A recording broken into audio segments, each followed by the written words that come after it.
శ్రీ గురుభ్యో నమః. నమో విశ్వకర్మణే. పుణ్యస్త్రీలు సౌభాగ్య చిహ్నములు వదలక సర్వకాలములయందు ధరించి ఉంటే వారి యందు భాగ్యలక్ష్మి ఉండి వారి కుటుంబంలో సర్వ కష్టములను దూరం చేస్తుంది. కాబట్టి ఈ సౌభాగ్యాన్నిచ్చేటువంటి పసుపు, కుంకుమ, పూలు, ముక్కు పుడక, చెవిదుద్దులు, గాజులు, మాంగళ్యము, కాలిమెట్టెలు, కాలి పట్టీలు, శుచి అయిన వస్త్రములు ధరించవలను.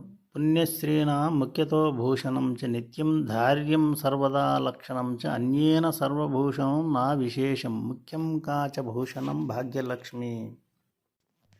శ్లోకార్థము: పుణ్యస్త్రీలు వారికి భూషణములైన సౌభాగ్యాన్నిచ్చే ఈ ఆభరణములను సర్వకాలములయందు ధరించి ఉంటే వారి ఇంటిలో భాగ్యలక్ష్మి సర్వదా నిలుస్తుంది, అక్కడే కొలువై ఉంటుంది అని ఇక్కడ శ్లోకార్థం. కాబట్టి ప్రతి ఒక్కరూ కూడా చిహ్నాలను ధరించి ఆ లక్ష్మీదేవి కృపకు పాత్రలవ్వండి.